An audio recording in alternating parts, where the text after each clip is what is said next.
What is up, guys? Head coach Matt Griffiths here from G-Force. Just going to bring you a quick snippet, a quick tip. It's not necessarily from this page, but I see a lot of posts and I see a lot of comments, and I've seen it quite a lot running Operation Redwood on this page, this sort of free leg challenge program that I've done, about people struggling to really develop their quads, specifically the outer sweep of their quads, which is the vascularis lateralis, which runs to the outside of the thigh, and it's what gives you that very visual from the side, from the rear, and from the front, width to the leg. Because we tend to find a lot of movements, well, you can't necessarily target the individual quad heads, and one of them runs underneath the other three, so you can't really see that one. We tend to find people tend to do things which focus on the teardrop, the vascularis medialis. Now, what I want to focus on is what you see posted when people post these leg day sessions. And it's very often, I've just leg pressed X amount of weight. I want to challenge this for a moment because we are missing a very, very useful tool. And I'm not even going to go into the back squat here because the back squat, while it is the king in terms of developing lower body strength, it is not the king in terms of developing lower body growth. It does have massive carryover, and if you're training for both, you can achieve both. But I want to touch on a variation of an exercise which is better to use than the leg press. Now, the leg press is something that's very often a go-to. It's being used as a mass builder, but I'm going to challenge this, and this may trigger your cognitive dissonance where you've got this underlying faith in this because X person said it, or Ronnie Coleman's done this, or Dorian Yates used to do this. Science moves on, science moves forward, everyone develops. People don't train like Arnold Schwarzenegger used to train anymore because more and more information comes out. Another machine I want to talk about that is underused in terms of building the quadriceps is the hack squat, or preferably the hack squat machine, because an actual hack squat is a behind the legs barbell deadlift, a reverse deadlift, if you will.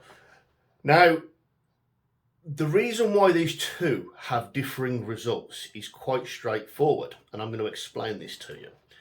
The leg press is very often the go-to because people feel safe. They're not directly loading down on their shoulders, so they don't feel that load on them. They feel the load pushing through the hips at that sort of 45-degree angle. First things first here, there are quite common issues with leg press and causing lower back damage, because it is quite an unnatural position to be shifting a huge amount of weight from. Even though you feel secure because you're back in a chair and your back's against something and you can push against it, it gives you a false sense of strength, and you will be using more on a 45-degree angle because you're not lifting that entire load vertically. So it gives this sort of egocentric lifting, look at how much weight I'm lifting. To give you a sort of rational idea, I very rarely leg press. My squat at the time, I believe, was circa 700 pounds. And when I started, I went and used the leg press just to try it out at the gym, 45-degree leg press, and I loaded it with about 550 kilos, which is probably close to about 1,200 pounds, and performed a set of 12. Now, there's no way I could do that with a squat. There's no way I could do that with a hack squat. So it just gives you a sort of idea that you are getting a sort of very false regard back with this as to actually how much weight is there. And a lot of them are actually below 45 degrees. I've seen some that are about 30 degrees. So you can shift a huge load on this, very egotistical, doesn't provide the greatest stimulus. But why? Why doesn't it? You're shifting a huge amount of weight. Well, let's talk about range of motion. To actually develop a muscle, we know we have to take it through its full range of motion. We have to elongate the muscle and shorten the muscle to peak contraction forces. So why are we not doing this on a leg press? Now, many of you will immediately go to the fact that your knees can only go so far back because your chest will inhibit it. But I'm not actually talking about that part of the lift. I'm not actually talking about that. I'm talking about the other part when your legs are fully extended. Is your muscle fully elongated? Now, this is where you have to have a think about this. What position actually lengthens the quad? What position? Let's use my friend here. So if you were going to stretch your quad, let's move his arm out of the way. If you were going to stretch your quad, what would you do to elongate that muscle? Would your quad be there? Or would your quad be back here and your foot up behind you? Pushing it that way. You've probably seen it. The more your hips come through, the more your hip flexors are stretched. But that is a quad stretch. You can do this sitting on the floor where you sit back on it. This is a quad stretch now. Standing with your foot behind you, the quad is now in its fully elongated position. So you've got there, it's relatively long. There, it's shortened already. So a leg press is taking it from a very short position to a still short position. Whereas a hack squat takes it from an elongated position to a shortened position. So it's a simple range of motion aspect that people miss. Next, we talk about the EMG, which is basically the stimulus that's been generated to that muscle and how many signals are going electronically to that muscle. So the leg press does have a good EMG. It is subpar to squatting in terms of developing hypertrophy, but squatting is actually subpar to hack squatting for developing hypertrophy of the quadricep. Specifically, this generates more growth following research around the vastialis lateralis, get my words correct, to actually build that size that you're actually after. So this is sort of drifting away on me here. So what I'd like to do for you guys is just take a moment, switch out that leg press and apply the same resolve, that same belief to hack squats. Now this will never work if you've got this immediate, this doesn't work, because people won't put the effort into it. So try this. Cut out your leg day, cut it out completely.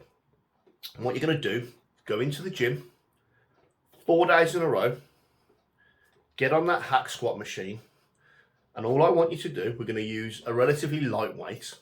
And the reason we're going to use a relatively lightweight is because the quadriceps actually have generally more slow twitch muscle fibers, because we're bipedal creatures, than fast twitch muscle fibers. So we're not going to focus on strength, so don't worry, no heavy weights. And all I want you to do is to put one 45-pound or 20-kilo plate on each side of that hack squat machine. You may need to use slightly more depending on the angle of it. Now all I want you to do is perform 8 reps, 8 repetitions, and take 30 seconds break, and then perform another 8 repetitions. And we're going to do this 8 times. 8 sets of 8 spider squats, spider sets as I call them. 8 sets of 8. That's it, done. That's all you're going to do for your quads. And you're going to do that 4 days in a row. 4 days in a row. So do it first, then go and do whatever other body part you're doing. Try that. See what happens after 6 weeks. See what happens to the growth of your quadriceps, to the outer sweep, to your general stamina, your ability, and your flexibility. You don't need to take the hack squat all the way down till it hits the buffers.